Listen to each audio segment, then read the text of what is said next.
देखिए दोस्तों, इक्विटी एक ऐसा सौदा है ना, मार्केट कभी भी आप ये मान लेना कि अंदर आना बड़ा आसान है, निकलना बड़ा कठिन हो जाता है। ये बात आप मान करके चलिए। और कई सारे इशूज ऐसे आते हैं जो कि आपके कान को खड़े कर देते हैं। अभी आप देखिए, ये द वॉल स्ट्रीट जर्नल्स में छपा हुआ एक लेख है जो कि अमेरिका के इकोनॉमिस्ट हैं हैरी डेंट करके। उन्होंने साफ साफ भविष्यवाणी किया है कि भाई जनवरी 2025 या मिड 2025 के आसपास एक ऐसा क्रैश आएगा जो कि 2008 को भी पीछे छोड़ देगा। अब मैं बोला कि इसको आप लोगों के साथ क्यों ना डिस्कस किया जाए। अगर इस टाइप के सिनेरियो आते हैं तो उसके बाद में फिर हमारे इन्वेस्टर्स ने क्या करना चाहिए उस पर भी हम डिस्कस कर लेते हैं, क्योंकि ये सही बात है और ये बार बार ये बोला भी जाता है, कई सारे एक्सपर्ट्स के द्वारा भी बोला जाता है। और ये जहां तक मेरा अनुभव है मार्केट के बारे में, मैं भी समझता हूं कि इसमें जो भी इन्वेस्टमेंट हमारा है उसको हम ग्रोथ के लिहाज से तो मान सकते हैं, बट उसको ये कतई नहीं मान सकते हैं कि ये हमारा एक ऐसा असेट है कि जो कि हमारी जरूरत पर हमारे काम आ जाएगा। ये हमें जब हमारा गोल, इसीलिए बार बार बोला जाता है कि यार जब हमारा गोल पूरा हो जाए तो उसके बाद में हमें उसी समय इससे निकल जाना चाहिए और हमें इसको हमेशा गोल के बेस को इन्वेस्ट करना चाहिए। इसका और एक बात की तरफ मैं आपका तवज्जो ले जाऊंगा, फिर मैं उसके बाद में इन्होंने क्या क्या बोला है हैरी डेंट जी ने, तो इनका वो मैं वहां पर ले चलने से पहले आपको ये जरूर बताना चाहूंगा कि आप देखिए, कभी भी आपका यहाँ पर एक प्रॉफिट जो है ना, नॉशनल प्रॉफिट के तौर पर लिया जाता है, इसीलिए वो आपकी इनकम में काउंट नहीं होता है जब तक आप उसको रिडीम नहीं करते हो। ये बात आपने कभी मेरे ख्याल से आपके दिमाग में आई नहीं होगी, लेकिन इस तरफ मैं आपका ध्यान जरूर लेना चाहना चाहूंगा। इसीलिए गवर्नमेंट ने उस पर क्या कहा है, पहले जो है देखिए, अरुण जेटली साहब जब हमारे फाइनेंस मिनिस्टर से, उनसे पहले इक्विटी पर टैक्स नहीं लगता था, लेकिन उन्होंने 1 लाख का मार्जिन रख दिया, बोला नहीं भाई इस पर आपको टैक्स देना पड़ेगा, क्योंकि सरकार को भी कहीं ना कहीं अंदेशा है कि ये जोखिम से भरा हुआ निवेश है। नंबर 1। नंबर 2 क्या होता है कि आप ये बिल्कुल मानिए कि ये एक ऐसा, जैसे हम बोलते हैं ना, हम लोग आग के गोले पर बैठे हुए हैं कि एक चिंगारी भी, छोटी सी चिंगारी मार्केट को बियर टर्म में ले जाने के लिए 20 से 30% डाउन करने के लिए काफी होती है। फॉर एग्जांपल रिसेंट का मैं आपको देखूं तो कोरोना वाला आपने देखा ही है, 2022 की फ्लड सिचुएशन आपने देखी ही है, रशिया यूक्रेन के वार के टाइम पर देखो पूरे साल फ्लड रही है। कई सारे इशूज हमने अभी रिसेंट में 2020 के बाद में देखे हैं, जैसे इजराइल हमास का देखा, इजराइल ईरान का देखा, रशिया यूक्रेन का देखा, या अमेरिका की महंगाई का देखा। तो अब हम पहले इस पर डिस्कस कर लेते हैं कि आखिर में हैरी डेंट का कहना क्या है। 4 पॉइंट्स उन्होंने बड़े मार्के की कही है, वो मैं आपको जरूर बताऊंगा। वो बताने के बाद में फिर मैं आपको ये जरूर बताऊंगा कि उस समय हमने करना क्या है। क्यों? क्योंकि ये हमें अगर मालूम रहता है ना, हाँ, तो हम अपने दिलो दिमाग से मजबूत रहते हैं। अगर हम उस समय मजबूत रहेंगे तो हमें कोई भी उस समय, मतलब ये बोलते हैं ना कि परेशान होने की जरूरत नहीं है। और सबसे ज्यादा परेशान तो चलो ठीक है, जो थोड़ा बहुत होंगे वो तो होंगे, लेकिन सबसे बड़ी बात क्या है कि हम कोई गलत कदम नहीं उठाएंगे कि जिससे हमारा निवेश प्रभावित हो या हम घाटे का सौदा कर लें। वो जरूर आपको मैं बताऊंगा वीडियो के अंत में कि इक्विटी के अंदर घाटे का सौदे से आप कैसे बच सकते हो और एक छोटी सी गलती आपको घाटे में डाल सकती है, वो जरूर आपको बताऊंगा। तो सबसे पहले ये बोल रहे हैं, इनको इतना तवज्जो क्यों दिया जा रहा है। इन्होंने 99 का और 2000 का, 99 में जो जर्मनी के अंदर प्राइस हाइक आई थी, वैल्यूएशन का ओवर वैल्यूएशन आया था, उसकी इन्होंने सटीक भविष्यवाणी किया था। दूसरा, इन्होंने 2000 का जो bubble.com आया था, इनकी भविष्यवाणी सच साबित हुई थी। अब भविष्यवाणी देखो भाई, इकोनॉमिस्ट तो है ये, और ये छपा हुआ अभिलेख है, तो फिर इसका कोई ये तो है नहीं कि हाँ ये कोई इसमें वो है, लेकिन फिर भी मैं बताऊं कि ये उनका अपना हुआ है। हम खाली इस पर क्या कर रहे हैं, डिस्कशन कर रहे हैं और आगे की हम स्ट्रैटेजी अपना रहे हैं कि अगर मान लिया इस टाइप का स्टेप आता है, इस टाइप का सीन क्रिएट होता है, तो हमने क्या करना है।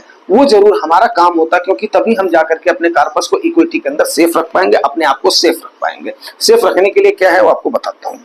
तो इन्होंने 1925 और 29 का एग्जाम्पल दिया है, जबकि आप लोगों को याद होगा, जो मेरे परमानेंट व्यूअर्स हैं, एक बार मैंने बताया था 1920 से लेकर के 30 तक पूरा का पूरा भैया इनोवेशन का एरा था।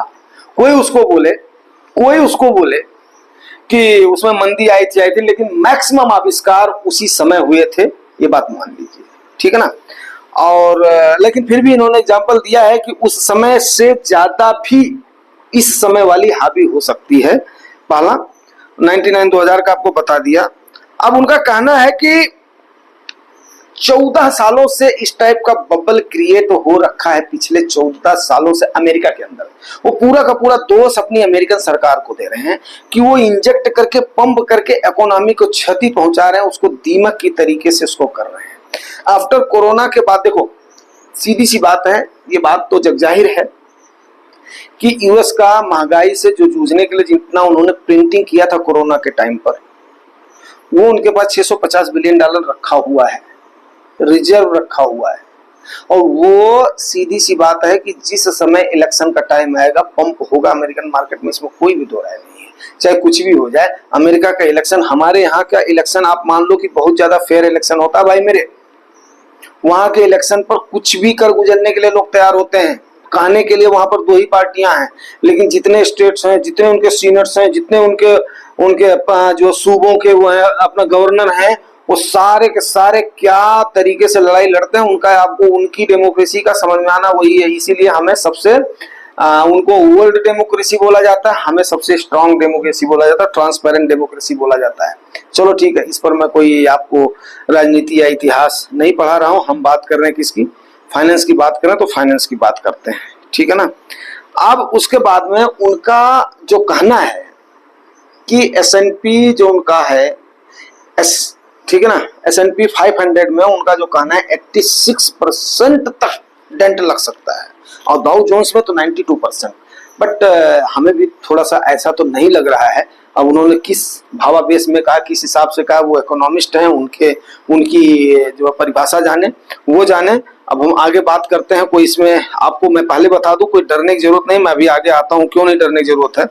उनके मुताबिक जनवरी स्टार्टिंग या मिड 2025 तक ये संभावना आ सकती है, किसकी, हैरी डेंट के मुताबिक। आपको बताएं कि 2008 में जब अमेरिका में मंदी आई थी, उनके दो बड़े बैंक जो क्रैश करे थे, कोलैप्स करे थे, तो उस समय उन्होंने ब्लैक रॉक के सीईओ को जो है लैरी फिंक की उन्होंने सेवा ली थी अपने इकोनॉमी को सरवाइव करने के लिए। दूसरी सबसे बड़ी चीज क्या है कि अभी उनके यहाँ पर देखिए क्रिप्टो का बोलबाला है। और आपको एक बात और बता दूं कि अमेरिका में मैक्सिमम लोग जो है ना, सब लोन की जिंदगी जीते हैं, बेरोजगारी भत्ते की जिंदगी जीते हैं।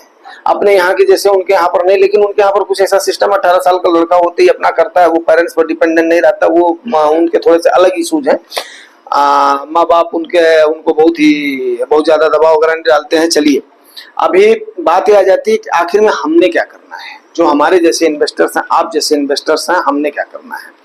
तो देखिए दोस्तों, अब मैं आपको एक बात बताना चाहूंगा कि 2000 का जैसे जो इतना बड़ा डेंट आया था 2002 में पूरा, जबकि 2001 में अफगानिस्तान का भी क्या नाम है, ये ट्विन टावर का अटैक हुआ था, अफगानिस्तान का भी जो उस पर अटैक हो गया था। फिर भी 2002 में हमारे यहाँ पर 2002 में क्या हो गया था, 13 जो है दिसंबर हो गया था, ठीक है ना। तो 13 दिसंबर आप लोगों को जो पता ही है, जो है उसमें अपना संसद पे अटैक वगैरह हुआ था। जो 11 सितंबर को उनके यहाँ पर ट्विन टावर का अटैक हुआ था। फिर हमारे यहाँ मतलब जो है, लेकिन 2002 में मार्केट ने रिकवर कर लिया था, 2003 में तो फुल्ली रिकवर कर लिया था। 2003 से लेकर के 2008 तक क्या मैसिव रैली आई थी, 2007 तक। फिर 2008 में जाकर के लेमन ब्रदर का कोलैप्स आया था, जिसमें 2 बैंक अमेरिका के धराशायी हो गए थे, काफी बड़ा आया था। लेकिन इंडिया ने उस समय भी संभाल लिया था, और उस समय के प्रधानमंत्री थे हमारे डॉक्टर मनमोहन सिंह जी। उसके बाद में 2009 में फिर रिकवर कर लिया है मार्केट ने, थोड़ा ही गेन लिया है, लेकिन 2009 में रिकवर कर लिया है। तो इसीलिए आपको सबसे पहली चीज तो क्या करनी है, सबसे पहली चीज आपने ये करना है कि भाई मेरे, अपना जो आपको थंब रूल वाला, आपको मैं एग्जांपल बताता हूं ना, वो थंब रूल वाला एग्जांपल आपने बिल्कुल लेकर के चलना। 6 महीने का सिक्योरिटी फंड अपना रखना है, और हो सके तो सेफ्टी फंड को भी अपना तैयार रखना है। तो इन चीजों को जैसे ही आप तैयार रखोगे ना, तो उस समय क्या होगा कि आप बिल्कुल भी एकदम से डरोगे नहीं, डटे रहोगे। और ये बात मान लो कि इक्विटी में, चाहे वो म्यूचुअल फंड हो, चाहे वो शेयर मार्केट हो, वैसे मैं शेयर का तो हिमायती नहीं हूँ। क्यों नहीं हूँ, आप जानते हो, पर्टिकुलर शेयर क्या होता है, लोड लेने की कैपेसिटी नहीं होती है। और हम लोगों के भैया, मेरे को तो मैं बोलता हूँ कि मेरी पर्सनल हिम्मत ही नहीं मैं किसी एक शेयर में लगाऊं। बेशक मुझे रिटर्न म्यूचुअल फंड के बराबर का मिल जाए, ठीक है, मुझे 5x 6x एक साल में नहीं चाहिए मुझे। 18-20% के आसपास, 15 से 20 के परसेंट के आसपास मेरा एवरेज जो पोर्टफोलियो ना उतना मेरे को मिल जाए तो मेरा बहुत है। क्योंकि मैंने इस पर जितनी भी स्टडी किया है या मैंने जितना भी देखा है ना, वारेन बफेट साहब जैसे इन्वेस्टर का भी वो 20% के आसपास ही वो लोग एवरेज कंपाउंडिंग लेते हैं। तो हम तो अपना जो है ये अपना 15, 17, 20 के आसपास एक्सपेक्ट करके चलते हैं कि ये हमें इतना मिल जाए तो हमारा द इनफ है, ठीक है ना। लेकिन अभी जाहिर सी बात है कि अगर कोई भी क्रैश आता है, कोई भी इस टाइप का सिनेरियो आता है तो इम्पैक्ट तो पड़ेगा, कॉर्पस तो डाउन होगा।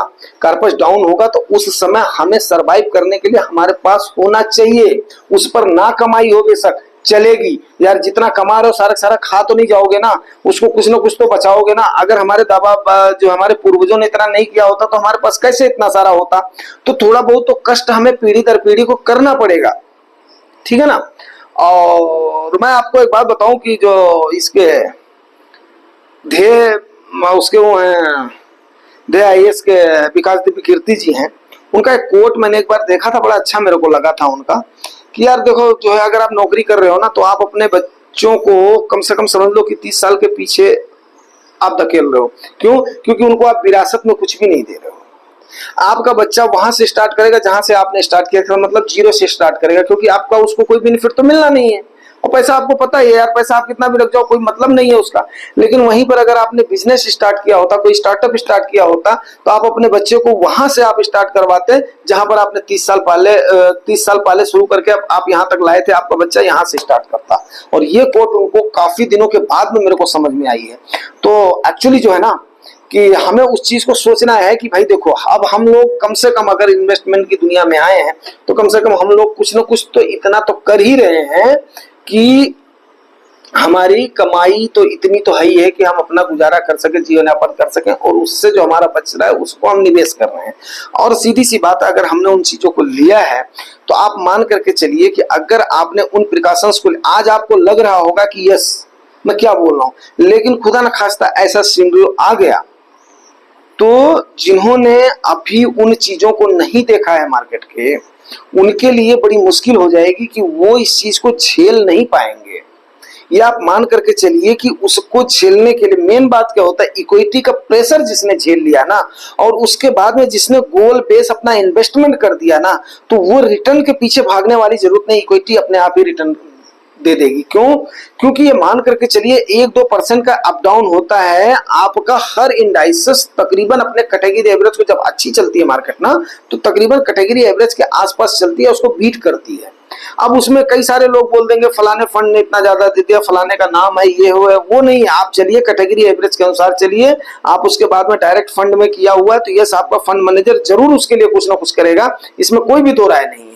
तो उम्मीद कर रहा हूं आप इन बातों को अच्छे से आप समझ रहे होंगे कि अगर ऐसा सिनेरियो आता है, क्यों ऐसा सिनेरियो आने के चांसेस क्यों है कि हमेशा मार्केट इस टाइप से आपको 49%, 50%, 60% का रिटर्न नहीं देगी। मार्केट सांस जरूर लेगी। मार्केट हाँ अगर मान ले 2022 के जैसे कंसोलिडेट कर गई तो अच्छी बात है।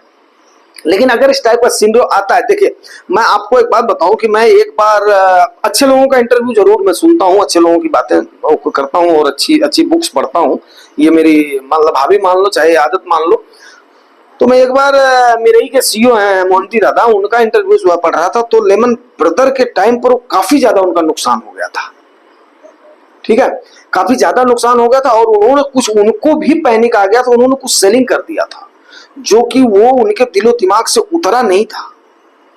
तो अब वैसे जो कि एक इतने बड़े मेरे ही जैसे उसको संभाल रहे हैं, एएमसी को संभाल रहे हैं, अगर वो आप खुद सोचिए अगर वो उस टाइम पर उनके ऊपर प्रेशर आ सकता है तो हम आप क्या चीज हैं। लेकिन मैंने आपको एक एग्जांपल दिया था और मैंने यही बोला था कि लास्ट में मैं आपको जरूर बताऊंगा कि कभी भी दूसरे को देख करके अगर हम अपने आप को संभाल लेते हैं ना तो समझ लो कि हम उन आदमियों में से हैं जो कि एक मतलब मुश्किल से 4 या 5% आदमी मिलते हैं।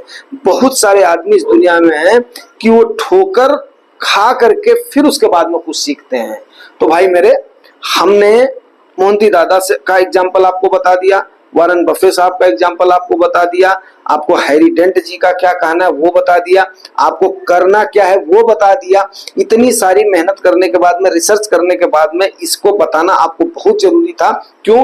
क्योंकि आप लोग क्या करोगे, कहीं ना कहीं आपके दिमाग में बहुत सारे लोग ऐसा आते हैं, रिटर्न देख करके मार्केट में आते हैं। और ये बात मैं दावे के साथ बोलता हूं कि ये बिल्कुल प्रमाण का है कि बुल रन में ज्यादा इन्वेस्टर आते हैं और बियर रन में जब आना चाहिए तो लोग छोड़ छाड़ के भाग जाते हैं। लेकिन मेरे व्यूअर्स, मेरे सब्सक्राइबर्स एक भी ना भागें और वो डटे रहें, ये मेरा मेन मोटिव है। सो भाई मैंने बोला कि नहीं, मैं आज आप लोगों को ये अवेयरनेस जरूर बताऊंगा कि अगर कोई भी इस टाइप का अनफोर्सीन इंसिडेंट आता है तो उस समय हमने भागना नहीं, उस समय हमने डटना है, डट करके मुकाबला करना है।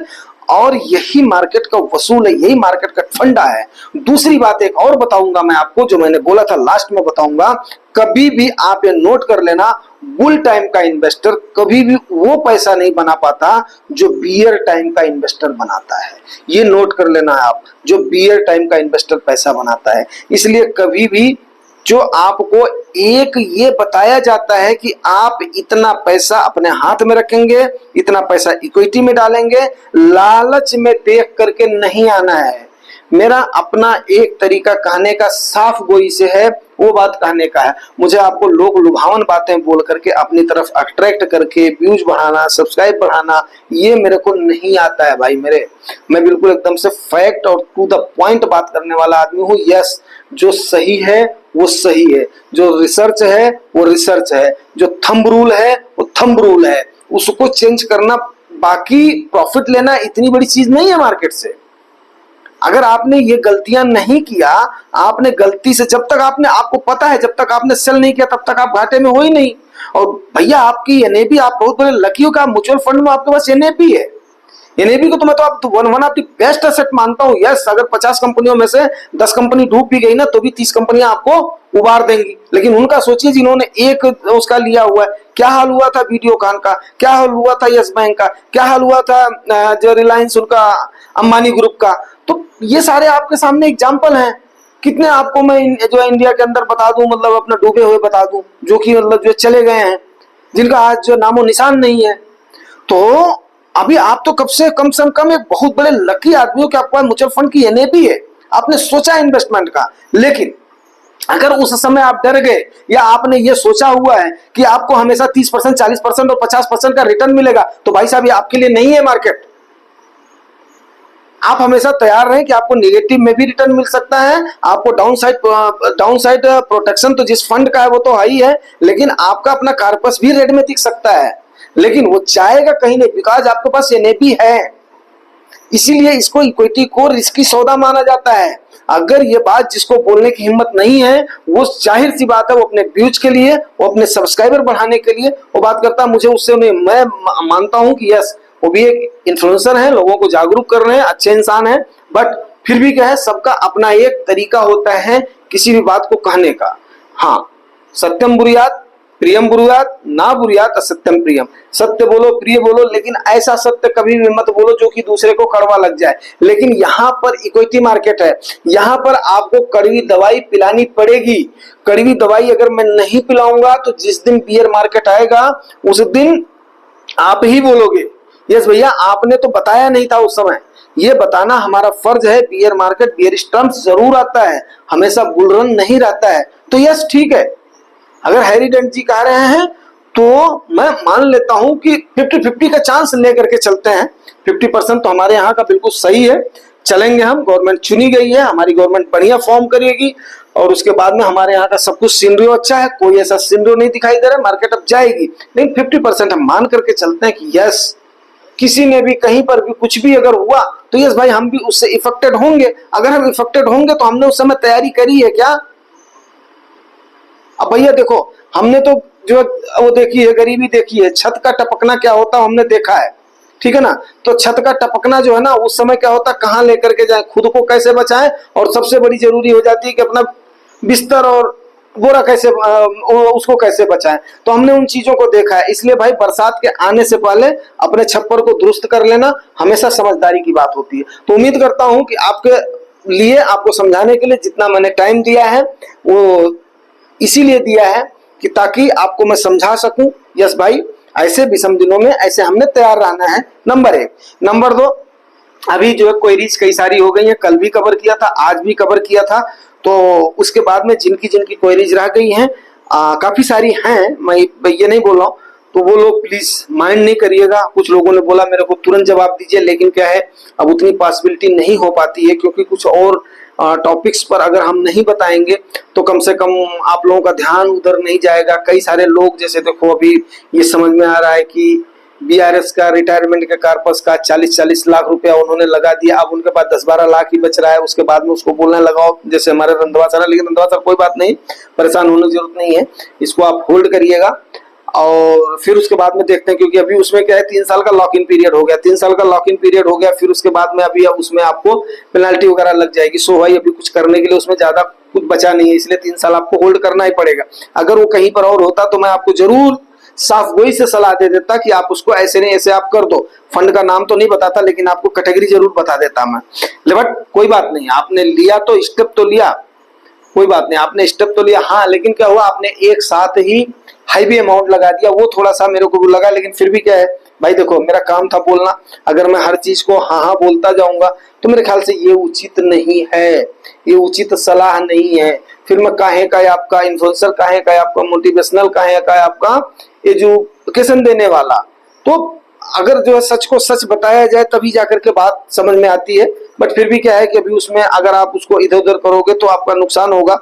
और आपने फिलहाल वो भी नहीं किया, कोई उसकी अपना रिप्लाई भी नहीं दिया कि मतलब जो है कि आपने किसी के कहने से लिया कि कैसे लिया, तो वो आपको जरूर देना चाहिए था ताकि और भी लोगों को पता चलता। तो चलिए ठीक है, कोई बात नहीं।